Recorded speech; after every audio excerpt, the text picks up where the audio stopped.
All right, we'll call the meeting to order. Shall we rise for the Pledge of Allegiance? I pledge allegiance to the flag of the United States of America and to the republic for which it stands, one nation, under God, indivisible, with liberty and justice for all.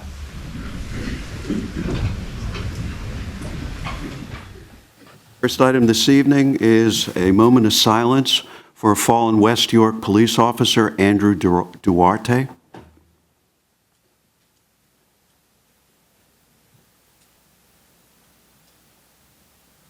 Next, we're going to swear in our new police officer, Delancey Richardson.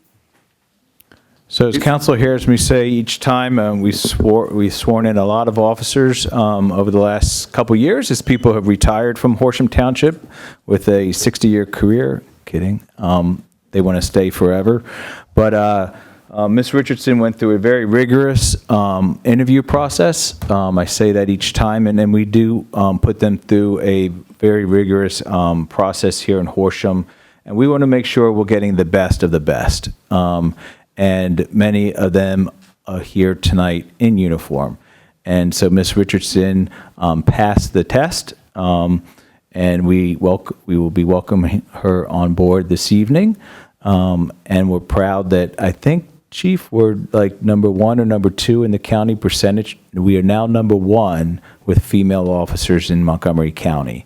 So it's something that we're proud of, that we have that gender diversity in our police department.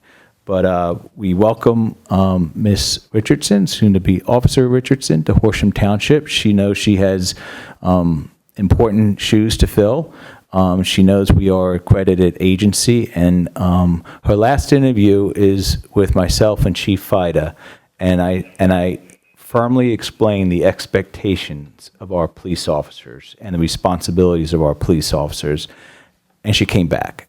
So we wish her well, we welcome her, and all the best to you serving our community. Thank you. All right. Come here, Officer Richardson. So let me introduce Officer Richardson to you. Delaney is a graduate of Methacton High School. She has her bachelor's degree in criminal justice, go figure, from Westchester University, and she graduated the Montgomery County Municipal Police Academy. This is Delaney's first police job, hopefully your last. If you don't have any ideas about going anywhere. She just began her field training. She's being sworn in this evening, and we're very much looking forward to what she brings to the department. I'd be remiss if I didn't thank you, the men and women of council, for your commitment to keeping our staffing where it needs to be, so thank you. Now the show's all yours. Do you have somebody who's going to pin the badge and hold the Bible? My mom, my dad. Mom, Dad, all right. Now listen, Judge Stevens tends to go a little fast when he reads the oath, so I'm giving you a cheat sheet. Your Honor, in case if you don't have it memorized by now. You know. Who's going to hold the Bible? Would you like me?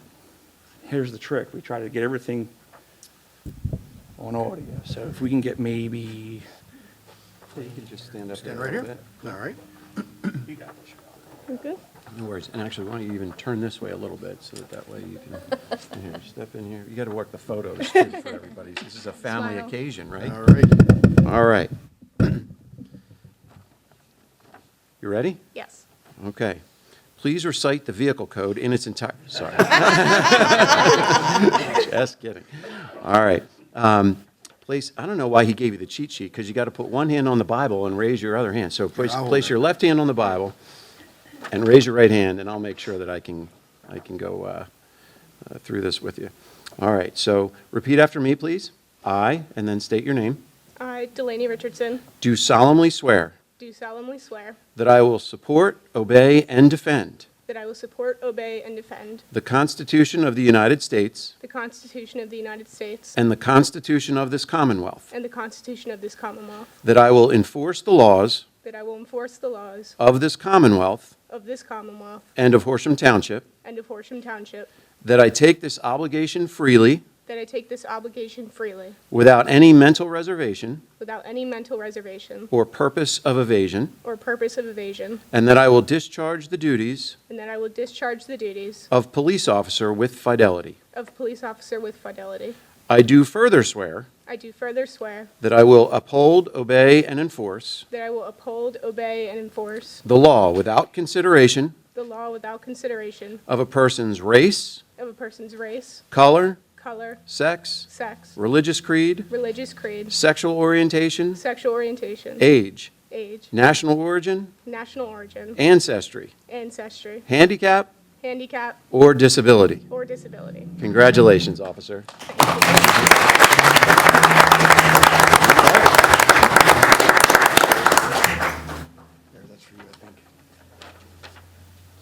Can you hold on a minute?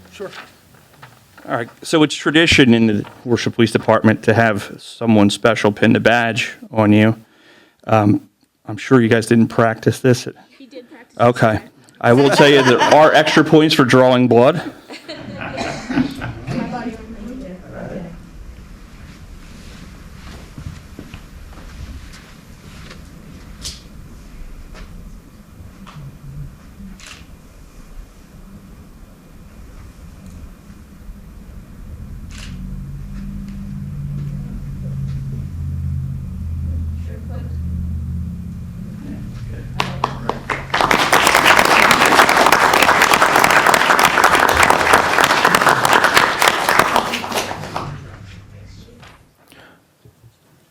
Do the picture. He wants to do the pictures after the combination.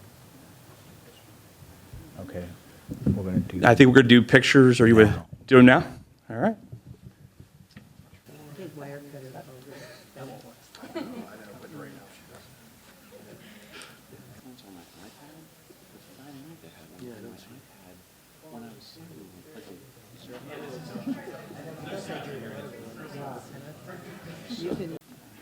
All right, next up, we have some police officer commendations. Chief? Yeah, it's a double feature tonight. Right, we're here to recognize some great police performance, and we'll be talking about, you'll hear a little bit more about them in a few minutes here. 6 particular incidents, but I think it's important to point out our officers do phenomenal work every day. On average, no exaggeration, I probably get 2 to 3 thank you notes a month for something one of our officers did that most of us would think is just like normal routine business, right? But they have a unique way of really impacting our community and our residents and our visitors when our officers deal with them. When we started this awards program, going back probably the better part of probably 15 years or more now, one of the things that we wanted to make sure of was that if you were receiving an award, you probably did something really awesome to get it, right? We don't hand these things out, and those of you who have been on council for a while, or people who have been around the police department for a while, know that, we don't have 10 award ceremonies a year. So the people who you'll hear about tonight, they truly did something remarkable, and we think it's important to recognize them this evening. So let's get right at it. If I could have Sergeant Gloria Hatcher, Sergeant Ben Simpson, Detective Mike Peter, and Detective Kim Nago come on up and commence to be embarrassed. As most people in the audience probably know, because it's all cops here, that one thing cops hate the most is recognition and attention.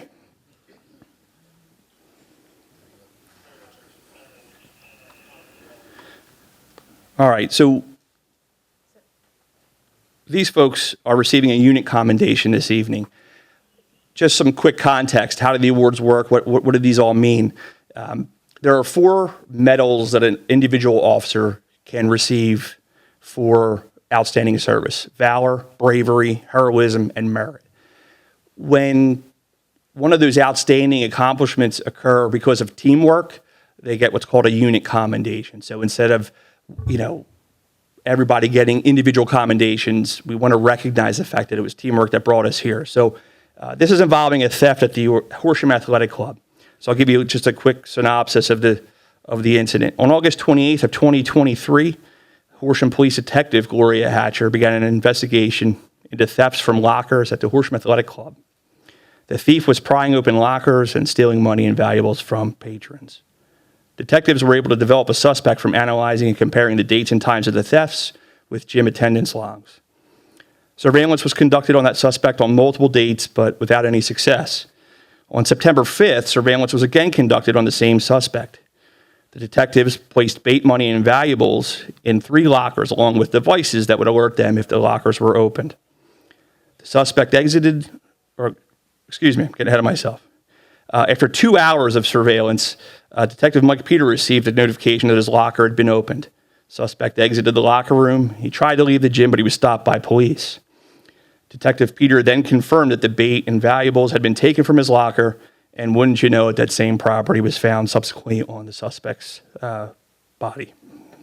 As a result of this arrest, the suspect confessed to numerous other thefts at the hack. The stolen money, valuables, and damage to the lockers were valued at approximately $12,000. These officers involved enthusiastically exhibited dedication to the profession and to the Horsham community.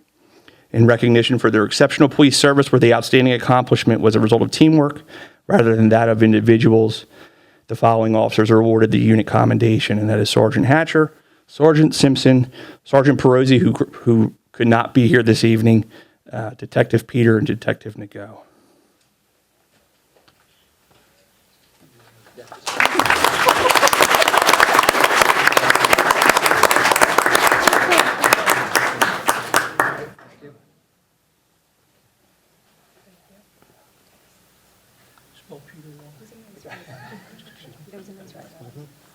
We're going to do photos.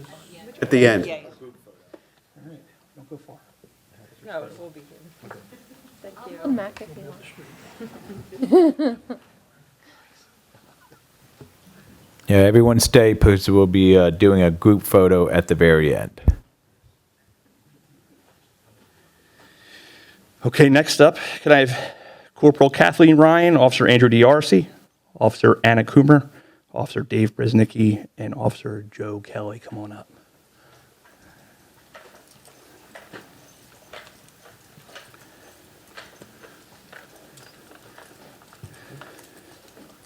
Guys ready? Okay. Again, a unit commendation for a burglary arrest in the Tallamore development. So the story goes like this. In the early morning hours of December 3rd of last year, officers responded to a report of a burglary in progress at a home in the Tallamore development. The officers converged on the home, and the first responders confirmed that it had in fact been burglarized. Home security footage showed 3 suspects fleeing the residence. A canine and drone were requested from neighboring departments to assist in tracking the suspects, while the Horsham officers quickly set up a perimeter to try to contain the suspects. Shortly after deploying the canine and other officers and a drone, the drone operator reported seeing subjects fleeing from the pursuing canine and officers. The drone observed 2 of those suspects getting into a car and fleeing onto Tennis Avenue. Horsham officers quickly located that vehicle and effected a vehicle stop. The 2 subjects in that car were determined to, indeed, be the suspects that had broken into the home in Tallamore. They were taken into custody without any incident. A short time later, the 3rd suspect was located by officers at the 7-Eleven in Maple Glen, and he too was taken into custody. Due to their officers' quick response, and teamwork, 3 burglars have been taken off the street. It's important to note that these 3 suspects are suspected to be part of an organized ring that is responsible for multiple burglaries throughout Montgomery and Bucks County. So, in recognition for their exceptional police service, where the outstanding accomplishment was a result of teamwork rather than that of individuals, the following officers are awarded the unit commendation. And again, that's Corporal Kathleen Ryan, Officer Andrew D'Arcy, Officer Anna Coomer, Officer David Brzeznicki, and Officer Joseph Kelly.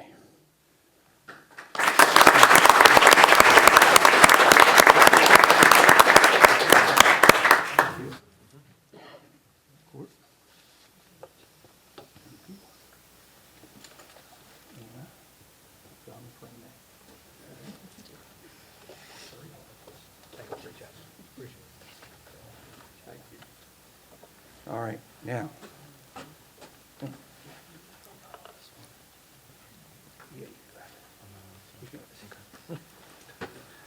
So there is a method to my madness. I just need Sergeant Shapiro and Officer Nisbet to come on up.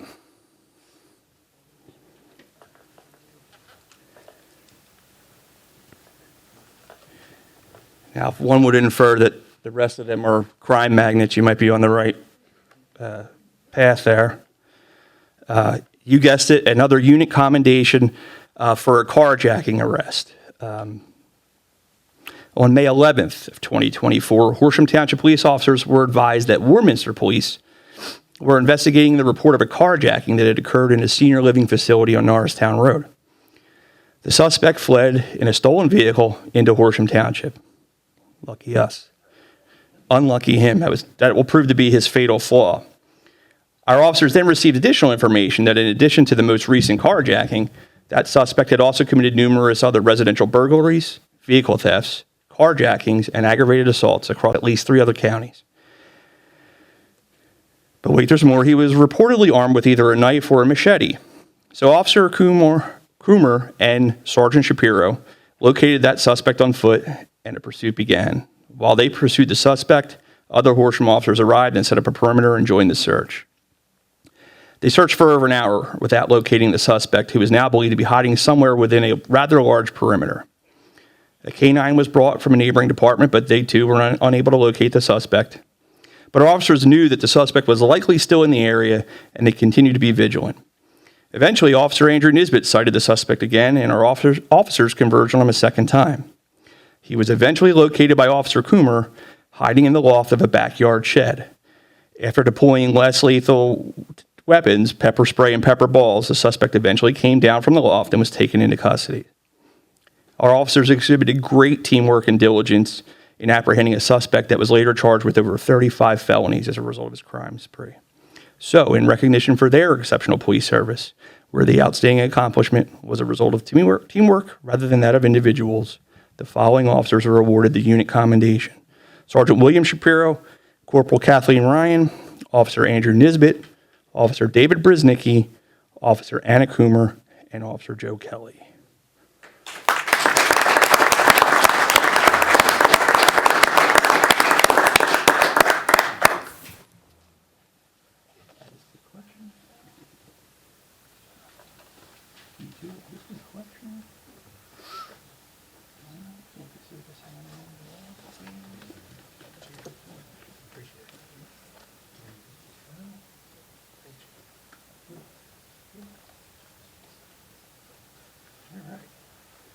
I think you guys can find it. Sit down.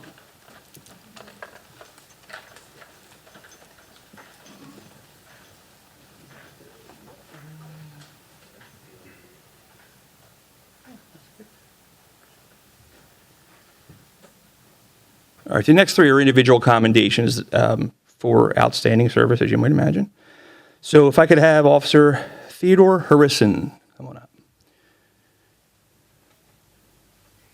For the notes, Gary, it's Harrison, common spelling. Yes. Yeah. Okay. On July 4th of 2024, Horsham Township police officers were dispatched to a vehicle accident involving a motorcycle on County Line Road. Officer Theodore Harrison promptly responded and found the motorcyclist on the ground, suffering from multiple serious injuries. Officer Harrison assessed his injuries and as a result, skillfully applied a tourniquet to the patient's left leg to control his severe bleeding.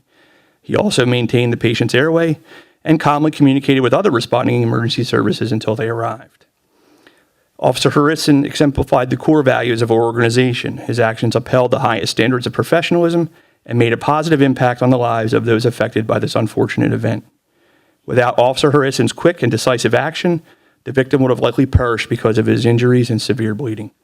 And as the commendation reads, in recognition for an act of intelligent and valuable police service, demonstrating faithfulness and perseverance, including a life-saving act or an especially important arrest, accomplished through intelligent police performance, the commendation for merit is awarded to Officer Theodore Harrison.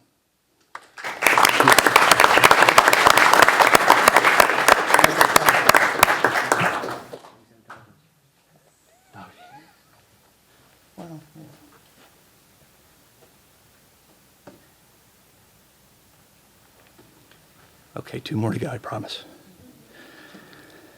Would Officer Nick Chipikowski and Officer Dan Gorham come up, please? All right, boys. Okay, so we're admittedly a little late on this one, and for that I apologize. On September 1st, 2021, anybody in the room remember that day? Horsham Township was severely affected by a devastating Category EF2 tornado and subsequent flooding. While all the officers working that day and the days that followed showed their unwavering dedication to the citizens of Horsham, 2 instances are worthy of commendations for heroism. It just so happened they both happened at the same night, with the same people, back to back. On the evening of September 1st, officers Nick Chipikowski and Dan Gorham were partnered up in the same patrol vehicle. Just before 8 o'clock at night, they responded to a 911 call on Cottage Avenue. A caller had reported her wheelchair-bound neighbor was trapped in his home and physically incapable of evacuating themselves. When the officers arrived, the floodwaters were halfway up the resident's wheelchair and they continued to rise. Officers Chipikowski and Gorham responded and entered the flooded home and were able to move the resident to the second floor of his residence to await water rescue by the fire department. Those of us who worked that night remember that at this point we're just trying to buy people time and we're running around. Immediately after, those 2 same officers then responded to a call involving 2 older adult residents of Leary Trailer Park who were also trapped in their home and in danger. Officers Chipikowski and Gorham responded and waded through belt-high water to reach the couple, evacuating them from their home and bringing them to a safer area. On a side note, I believe it was the second one at Leary Trailer Park, right, Dan? His taser activated. He almost injured himself. Tasers don't like belt-high water. Lesson learned there, that buy more water-resistant tasers. These officers demonstrated tremendous courage while maintaining a calm demeanor as they braved floodwaters to assist numerous residents of Horsham Township. In recognition for their acts of heroism and outstanding courage, this is typed and I still can't read it. Without regard for personal safety while attempting to save a life, the commendation for heroism is awarded to Officer Nick Chipikowski and Officer Dan Gorham.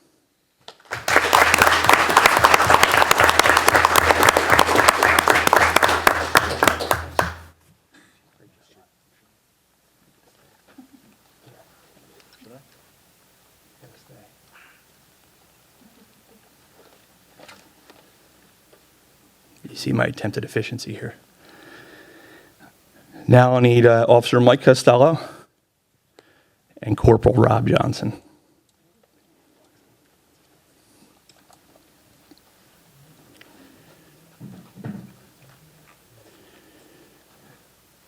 This too is a commendation for heroism.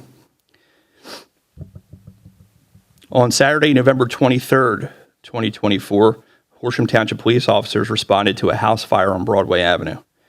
The information they received while en route indicated that the caller's mother was in a room right next to a laundry room that was on fire. She was bedridden, and family members could not get her out of the home.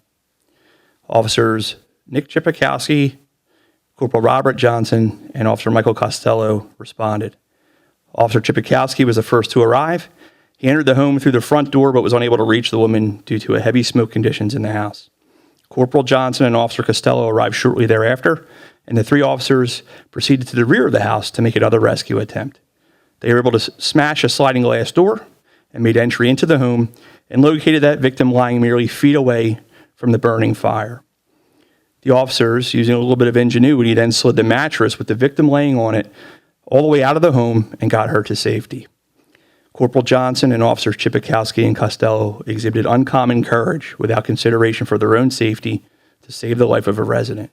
And in recognition for their acts of heroism and outstanding courage without any regard for personal safety while attempting to save a life, the commendation for heroism is awarded to Corporal Rob Johnson, Officer Nick Chipikowski, and Officer Mike Costello.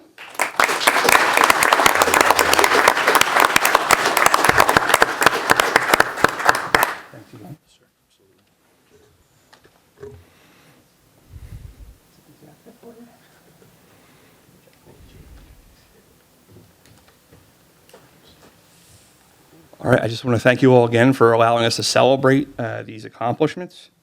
And I believe we're going to try to get 17 police officers in one picture together with. Yep. Cool. But first, I'd like to say on behalf of all of council that We truly appreciate our police department and all of our officers, and we appreciate and respect all the good work that you guys do every single day of the week. So congratulations on the commendations you received tonight.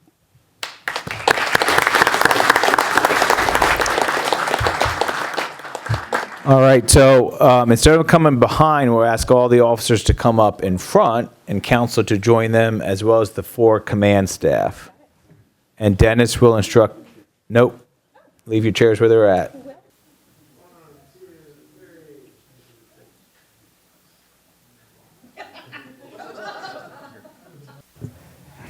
Okay, our next item is to make a few announcements. Bill, you may want to embellish these a little Yep. bit, but the parking at our municipal complex is going to be limited in the evenings and on weekends over the next few months. We have some comments on Horsham Day, and also our Citizens Municipal Academy is being moved to the fall due to the parking lot work. Bill? Yes, so all of this is related to the Miracle Field construction across the street in Deep Meadow Park. As Little League is starting up in March and April, they will be parking over here in the municipal complex in the evenings and weekends until the parking lot is open for the public. That has to be stoned and paved after it's prepped and ready. As we all know, anyone that had any children or have children in Little League, they not only fill the Deep Meadow parking lot, but then their overflows in Carpenter and here. So when they park over here, this complex will be full. For that reason, parking will be very limited. We've moved a lot of meetings. We're not doing rentals in the community center. And we've also moved some programs out of the community center to our library. Also, the Citizens Municipal Academy, which was supposed to occur this spring, and it is full. That's exciting news. We've reached out to all those residents that have registered, and all of them are good to switch to the fall. So we're going to do our Citizens Municipal Academy in the fall. The construction also affects Horsham Day. We hope the field will be done by early June, but that could be a question mark with weather delays. But even if the field is done, the park restoration is not going to be ready for Horsham Day. So we are not going to have our normal Horsham Day this year. We'll be back bigger and better next year with the Miracle Field that we can show off next year. But this year we're going to have fireworks. So same day, Saturday, June 7th, will be the Horsham Fireworks Show at 9 p.m. in Deep Meadow. All details will be coming out over the next few months. Horsham Rotary will have their family bingo night the Friday before, and the Horsham Pickleball will have their pickleball tournament on Sunday. So very much scaled down. We're not calling it a Horsham Day, but we will have the bingo, fireworks, and pickleball tournament this year. And those are the announcements. Thank you. The next item is opportunity for questions or comments from the public. Yes, sir. Ray, you had to go to the mic. Ladies and gentlemen of the board, council, my name is Ray Cherry. I have been a resident of Horsham now for, I guess, almost 19 years. It's probably the first time that we've been to a board meeting. The reason I'm coming is I've known Mr. Walker for, 9-10 years, Bill. I have an issue with a neighbor. We've tried to dispute it, or, to talk about it many, many times. We own a large 2-acre lot, probably one of the oldest, at 801 Herman Road. We've had water problems for years and years and years, way back to Lee Jennings, and the way that we live right behind. I'm trying to make it quick, so please, if I run on, please forgive me. We own a huge property right behind the Kingdom Hall Church. Bill, you can help me anytime. Jehovah's Witness. Jehovah's Witness Yep. Church. The way they built that church in '76, everybody says, oh, well, it's natural water. It's not. We have pictures from the 50s. So I have 4 properties that drain water into my property, literally. We've gotten everything, including Mr. Walker coming out with Eric from Gilmore Associates. They've, we tried to alleviate some of the problem by Horsham actually putting an inlet in at the front of my street on our property side. And I used to be a contractor, retired military, actually worked with the police. We put a 2 meter to 3 meter deep trench from the front all the way to complete 2 acres, all the way to the back. It's still over, and I have a 4-foot berm on the property line. One of the major issues is my neighbor built a chicken coop prior to the change in 2022, 6 feet from my property line, which now completely floods. Mr. Walker and code enforcement came out. They had the chickens finally removed a couple of years back. It's been 5 years, but the coop has never been removed. So now the coop has rabbits, probably 20 rabbits, maybe 10. And it constantly gets wet, and it's still 6 feet from my property line. So we kind of brought pictures, because I think if you had to live with this, you know, I just brought it to Mr. Walker's attention again tonight, because I know he's been unaware for a while. But you could pass those down. That's kind of what we're living with. And I really just need help from the council to please. We've got now rats. We've got now mice, because we have so much wood and trees and debris and leaves that just constantly is all over our property. I'm 63. We've, done my time in public service and just need some help. And I know Mr. Walker's going to address it again, because it's the first time he's seen me in a while, but we talked to Jamie Franklin, regularly. He's going to bring it up with him, but I was just wondering if the, council could actually just go ahead and look into it, because we have piles and piles and piles of leaves, and, we try to be friendly with the neighbors. I mean, they're great people, but if you look at that, I know you wouldn't want to live next door to it. And now, we wrote a letter, not just to Bill, but we included Montgomery County Health Department, because we had West Nile virus, encephalitis, all kinds of problems with mosquitoes, standing water, and at times we have pictures I can show you. The water is literally up to my knees. After I've even built a 2-foot ditch, spent well over $100,000. Bill can tell you, we had 65 trees. I have now no trees. We took every tree down just to try and alleviate this problem. I've paid myself as a contractor probably $20,000 just in, renting a new backhoe and digging out a ditch, and we've put down, because they never did the erosion and soil and sediment surveys back in '76 when the Kingdom Hall was built, and the adjoining property in the back, which also dumps into us, which is 811A. It was a split lot. The water's actually directed like this, so it kind of funnels everything, but there was no erosion surveys redone. In fact, the petition to build the Kingdom Hall was denied 3 times back in '76. It was finally approved because one of the council members was a Mr. Doherty. It was his home, and his son was built, so it got approved. But they put a gabion wall, which would never be done now, and all that just comes right into my property. So we put, a 4-foot dirt berm with permission of Horsham Township. We've done everything, including we had, talking to Eric, the township engineer, we had probably, 15 to 18 inches of soil erosion. So we went and I put $12,000 in soil down. The front bill, you can tell them, I've recovered 112 yards of soil in the front, 70 yards in the back, 60 yards on the side.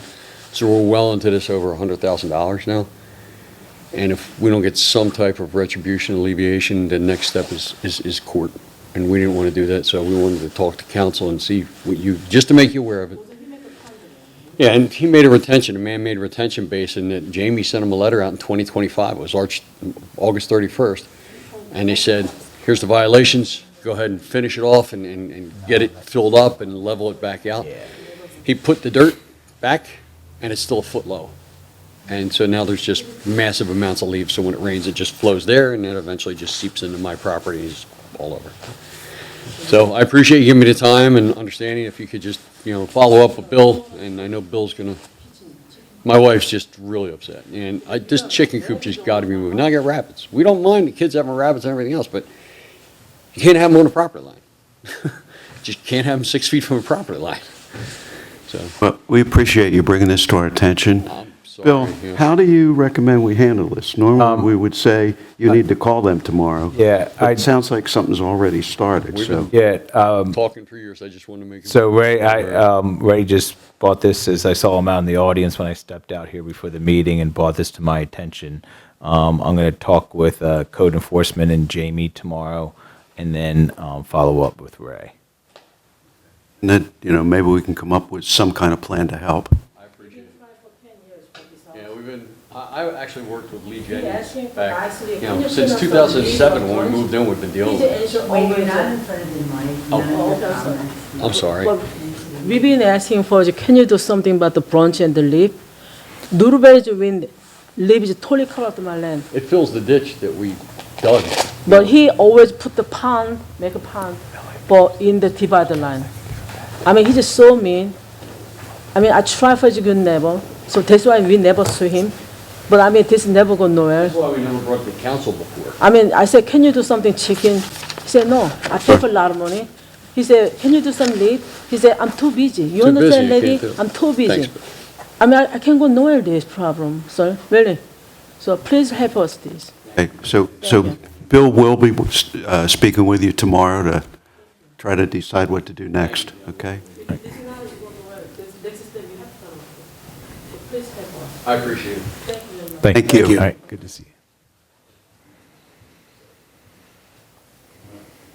Thank you very much. Next is the approval of the list of checks. It's all right. I move to are we going to say anything about the checks before we? Nope, No? nothing Okay. to say, sorry. All right. I move to ratify the ACH electronic payments in the Streetlight Fund and General Fund in the amount of $2,323.64 and further move to authorize payment of the same. I move to approve the list of checks in all funds in the amount of $167,000, $167,403.12 and further move to authorize payment of the same. Second. Moved and seconded. All those in favor say aye. Aye. Next, we need to review two zoning hearing board applications. The first is Blake and Julia Rubenstein, 297 Lower State Road, HTZHB 25-02. Bill? So this is a property contiguous to our Chestnut Creek Park Horsham Hawks football complex. It is a 10-acre lot, and what the new property owner would like to do, if I can get this is the existing house here. There is a detached garage over here, and they want to subdivide. The new owners that own the 10 acres want to subdivide and create their dream home here. I did advise them that there is a football field right here with speakers and lights. They are fully aware of our football complex with lights and speakers. They are youth sport parents and look at it as any rate, so the driveway goes down. What they want to do is create a flag lot for, and this would be lot 1 here, which is the former house, the existing house. And our zoning code requires flag lots not to be less than 5 acres. So their lot, which they would create for lot 2 and build this very nice home, would be 7.19 acres, but lot 1 would be 3.18 or 16 acres, which does not meet our zoning code. So they would need a variance for this lot 1 to be less than 5 acres. So that's what the relief that they need from the zoning hearing board. Staff is neutral to that variance. The only condition that staff would ask is it's a pretty big, it's 10 acres. We do have a detached garage here. We don't know what the future brings here with this open space. It's a large lot that all uses are for residential only. Everybody all right with that? Yeah. Okay, so we can go neutral on that. What's the next one, Bill? The next one is 1053 West County Line Road. This is also a residential one. This is one that, if you recall, you had a minor subdivision recently, last year. This is County Line Road. This is, it's hard to tell. This is the existing house on the lot that we're talking about, but you had a lot line change. This is a house. This is a garage. This was the old lot. This was the old lot line here. Last year, through a minor subdivision plan, the family moved, and your approval, they moved the lot line here to have this garage on this house property. They sold this lot here. And the new property owner would like to build a detached garage, which is shown there. In order to do that, the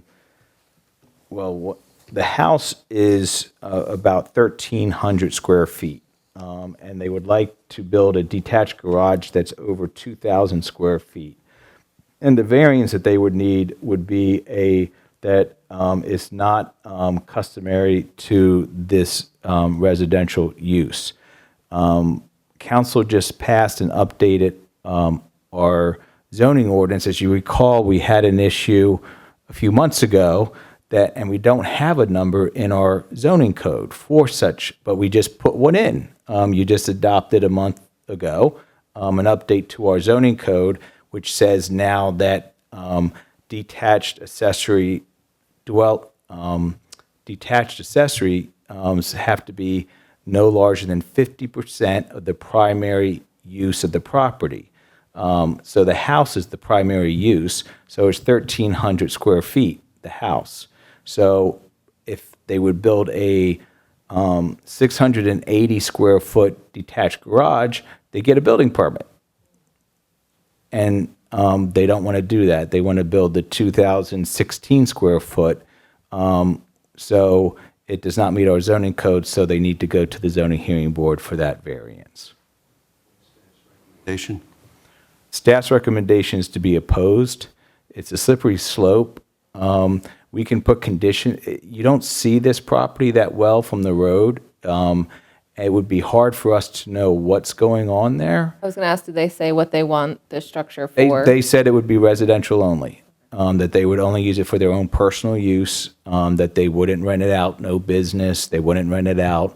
But it's a slippery slope for us as a township, because if we don't catch someone and they sell the property in years, and then the new property owner, things get lost down the road, and the new property owner has a landscaping business being run out of it or something else, then by the time we're told about it, we can be told, like, well, it's been there for 10 years now.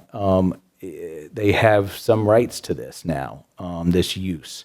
So it's a slippery slope if we don't. We're not saying they can't have a detached garage. We're just saying that the size of it is, it's going to dwarf the house. If we want to enforce our new ordinance, I propose that we send a solicitor in opposition, not just a letter.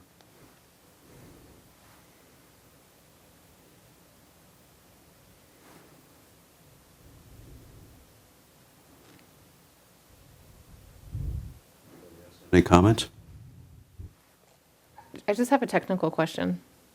If they were to build 2 garages that were 600, like, how does that zoning, the update on our ordinance work? If they were to build a 680-foot garage this year and then do another one next year, like, I'm just curious.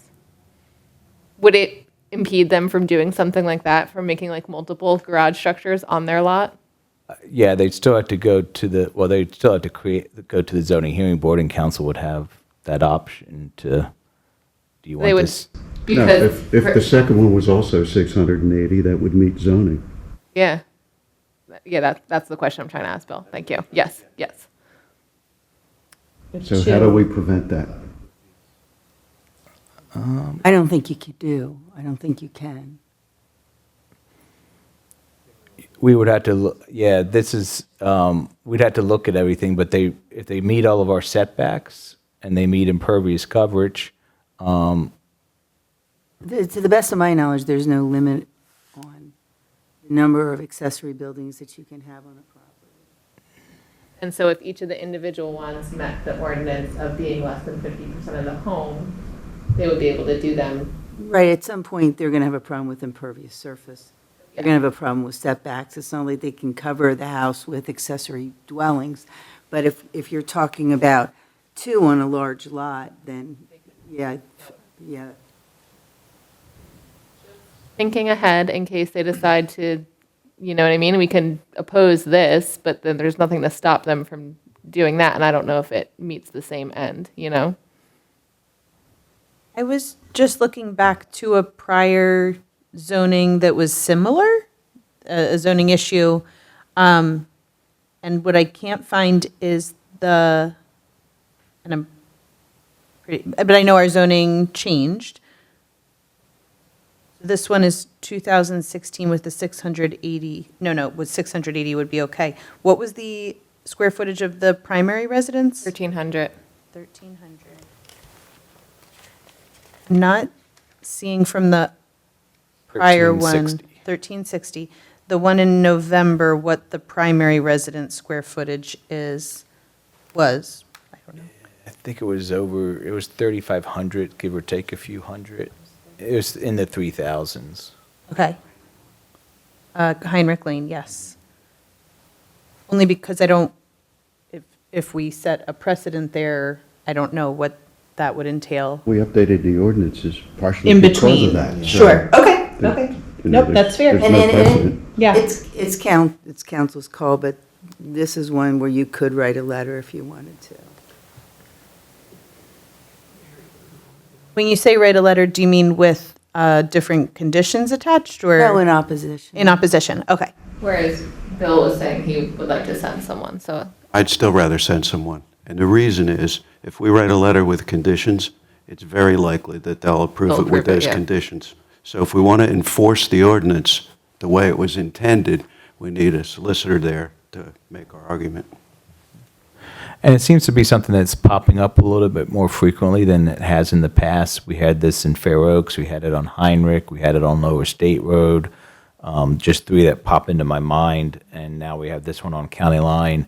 And it just changes the character of residential zoning by having and then again, as I said, the slippery slope, like we put all the conditions, and that's great with this owner for a couple years, but as time goes by, with either new owners or this existing owner, we can't see anything. By the time someone calls us or we're notified, they develop, I don't want to say legal rights, but rights that something existed for so long that shouldn't have been there.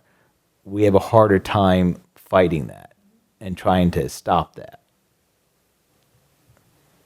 So I am on board with that logic and rationale. I do think in a location such as this, I'm concerned that they could do something exactly like what I proposed. Something like that, having multiple accessory structures, like wouldn't go as unnoticed in like a neighborhood, right? But on County Line Road, I don't think anyone's going to notice if they drop two different garages down and they never have to come to us for approval. So I'm on board, Bill, with being opposed to both bills, with being opposed to this, but I do think that's something that we should consider.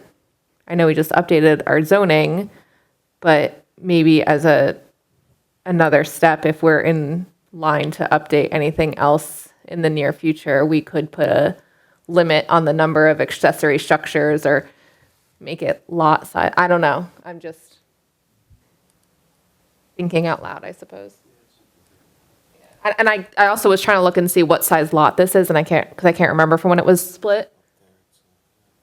I know it's R1, but I don't know what size. The R1 has to be above an acre, but I don't know what.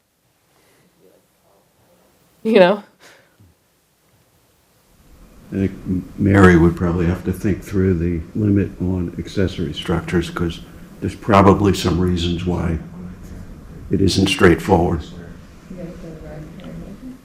It's so dependent on the size of the house, or the size of the lot, Bill. That's what makes it difficult. You'd have a hard time explaining to somebody who had like a farmette, maybe not a full-fledged farm, but, you know, Yeah. that they couldn't have a shed for this and Exactly, that's what a I shed said. for that. That Yeah. wouldn't be necessarily. It would have to be tied to the size of the lot. Yeah, or like a shed and a garage or something, it might be okay, but like two separate garages might not be, sorry. I feel like we spoke earlier to the impervious coverage, what is already taken, what is existing? Like for, I think this is an Eric question, who doesn't know that. Hi. But it was pretty big. That he was, very important. So impervious coverage, because we said they would run into issues if they put up multiple accessory It would buildings. be, they potentially would hit impervious or building coverage. They Building might hit building coverage. coverage before they hit impervious. Okay. Eric, does it say what size lot this is? I can pull it up on the county tax maps if you give me a. It would appear to be 130,828.85. Or Is that a 5 number? acres. Current lot area, What was number that, 13? 130,000? That's what it's, am I reading this document Just right? round an acre to 40,000, so you're a little over 3 acres then. Okay. Okay, got it. Okay. So are we sending a solicitor to the I think meeting? you directed me to Up go. to you four. I was looking at, Good with that? I'm good with that. Okay, everybody's in agreement. More on that one? No, sir. Next, we have to consider a cooperation agreement to designate the Miracle Field of Horsham, PA as the Township Project Administrator for a PA DEC local share account statewide grant. Bill, is this ready to go? This is almost ready to go. It was just dropped off at 6:15 this evening. So what I'll ask council, it's the same type of an agreement that we did with the Horsham Soccer Association for their artificial turf field, for their Pennsylvania DCD local share account grant. But we just got it back at 6:15 this evening. I haven't had time to read it. So I'll just ask if, I'll recommend you to add to the motion that's in your packets this evening to the satisfaction of township staff. So it'll just give us time to look over it tomorrow morning, and then I'm thinking it'll be okay, but it'll just give us time to look at it tomorrow morning and before giving it back to the Miracle Field group. Motion? I move to authorize the cooperation agreement designating the Miracle Field of Horsham, PA as the township's project administrator for the Pennsylvania Department of Community and Economic Development local share account statewide grant for the Miracle Field project to the satisfaction of township staff. Second. Moved and seconded. All those in favor say aye. Aye. Aye. Ayes have it. And next, we need to announce that our next Horsham Township Council meeting will be Wednesday, March the 12th at 8 p.m. in this auditorium. And before we adjourn, I'll also announce that we will go into a brief executive session to discuss a matter of litigation. Meeting adjourned.